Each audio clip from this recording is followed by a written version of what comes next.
Capital. Both are joining us now to take us through what they're making of things. Gentlemen, good afternoon. You're joining us on a bit of a down day. Even less than a 1% cut, but we're more used to green than red. So this does seem a bit jarring sometimes. I want to start with autos specifically because I know you guys like the entire auto space. We've spoken about this in the past. We had the managements of Maruti and Eicher earlier with us. Maruti specifically joined us on whether discounting in the small car segment was actually on the rise. The Maruti stock, for example, has not done anything exceptional, right? Compared to the market, it's actually hugely underperformed.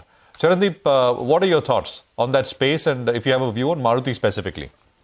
Yeah, sure. I don't have a view on Maruti specifically, but I must say that the auto space seems to be picking up. One important trend that we have highlighted in the past as well is that there's been a sort of a SUVization of the Indian car market. So as we all know, that Maruti was the traditional leader for many, many years. And, it was largely the small car that sold in India where they did well in certain lower end segments. Now, the thing is that it's obviously been so many years and with so much inflation and purchasing power going up of the Indian population, you have people who want a better experience with their cars. They want more features in their cars. They want better cars, larger cars. They want to spend more money on cars. So you have the SUVization of the Indian car market. And I think this is something to take note of. So you have possibly guys like a Mahindra and Mahindra who are making very different kinds of cars and giving people an experience which is par international and features that are par international. And, to some extent, one could argue that Maruti was left or caught a little napping because their products weren't up to the mark, or at least not as modern as the products of someone like, say, a Mahindra and Mahindra, which has sort of come out of nowhere to do pretty well. So there's a large change in the Indian car market. Maruti, of course, great company historically, but it needs to do a lot to deliver and capture market share. It's coming from behind in the incremental car market, right? So it still sells its own models, but incrementally it's lost a lot of market share, and it's coming from behind for the first time in the car market that really matters. Good afternoon, gentlemen. Nigel on this side. I'm looking at the document that you'll normally send, and the cash that you're holding, cash as a percentage is around 14%. What's your plans? Do you plan on deploying this money, or do you want to keep some ammunition ready in case we're going to see some bit of a correction? More importantly, where does the fresh money get deployed into?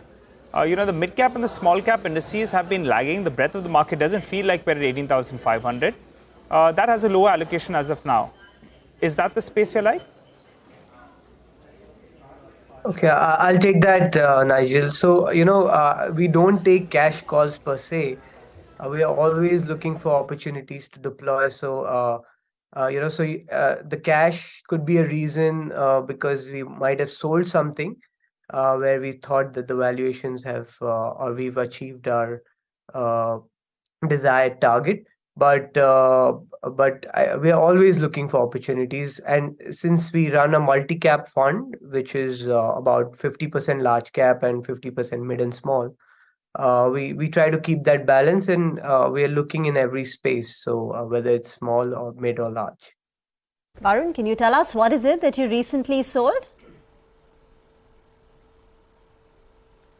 I don't really want to get into stocks and, what we really sold or bought, but, we are always balancing our portfolio. Fair enough. So can you tell us where is it that valuations, according to you, are fair?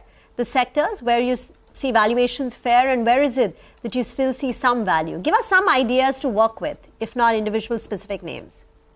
Sure. So, we've been talking about this whole theme of capex, and we are always, we are looking at, we follow sectors, right? So we talked about the whole PSU theme where we really talked about the slippages coming down, and actually it's linked to the whole capex cycle because now we are talking about growth coming back into PSUs because of capex being planned in the country. So I think what we're looking at is the whole capex space, and market really moves in cycles. We've seen the whole decade of the past, past, in fact, almost 10 to 15 years, where, people were only into consumer names, where even in terms of banking, people were looking at private banks, which was catering to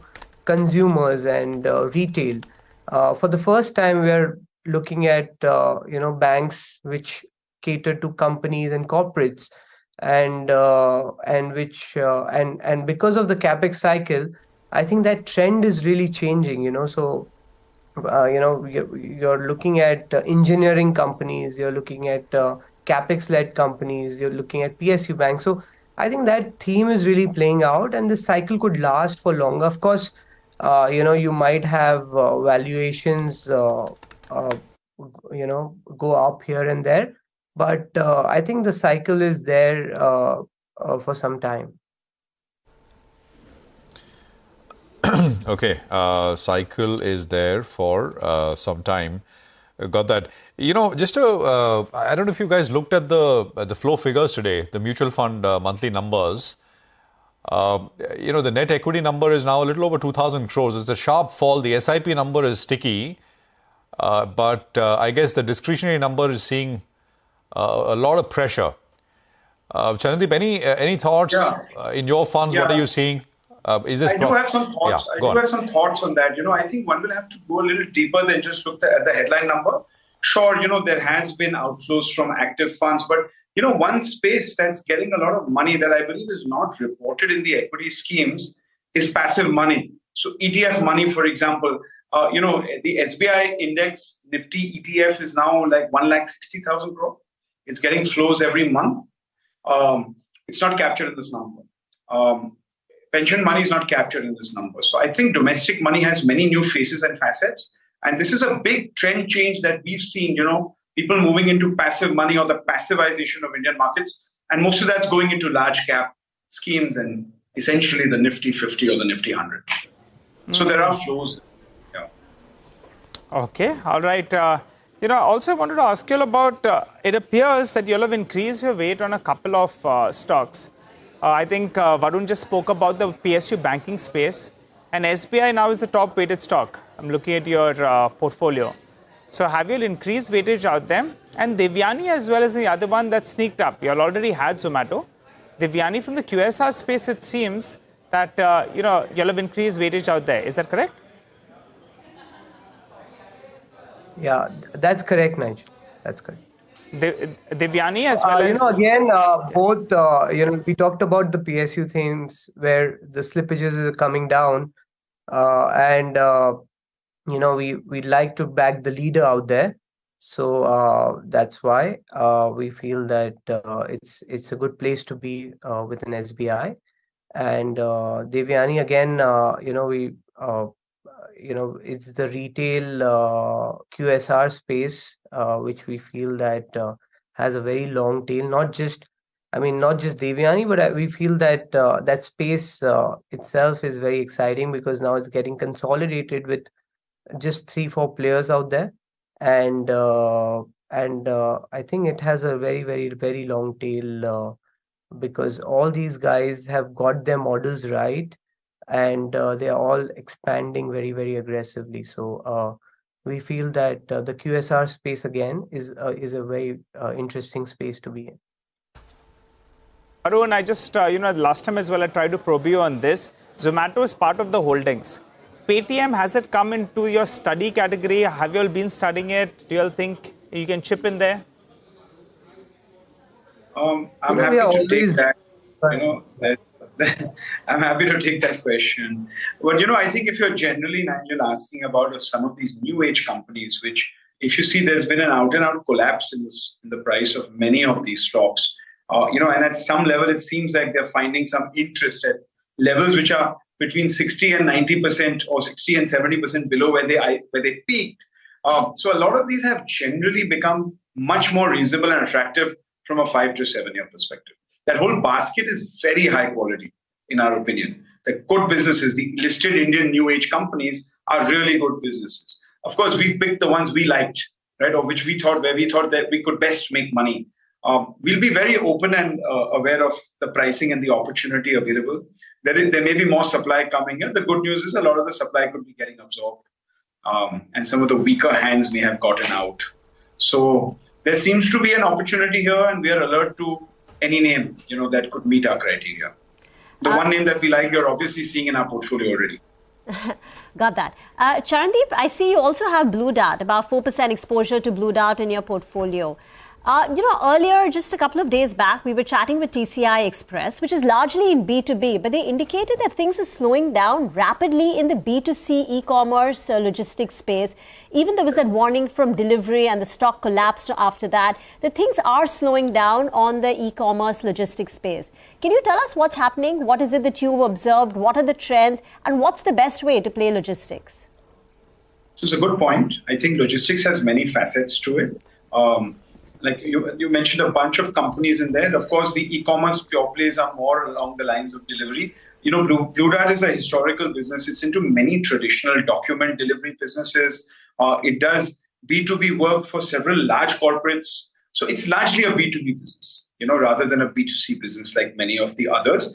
E-commerce is a part of their basket. And you're right, there is definitely a slowdown with reopening in e-commerce, as we are seeing from the likes of Amazon. Online shoppers are back. Restaurants are seeing more interest for dine-in as opposed to takeaway. So that whole sort of reversal of what happened during COVID. So, yes, e-commerce as a basket has slowed down a little bit. But, if you look at the long-term trend, it's very, very intact. So one has to be very cautious and aware of what one's buying. One can't just buy at any price a 100% e-commerce exposed company. One could tend to take a large hit there. So we've chosen to go with somebody who's quite well diversified, who's been around a long time, proven cash flows, and where the growth we think is going to be reasonable and consistent across most of their verticals for several years to come. Varun, Charandeep, thank you very much for joining in. Pleasurable conversation and have a great weekend. By the way, the Nifty is now back at 18,500.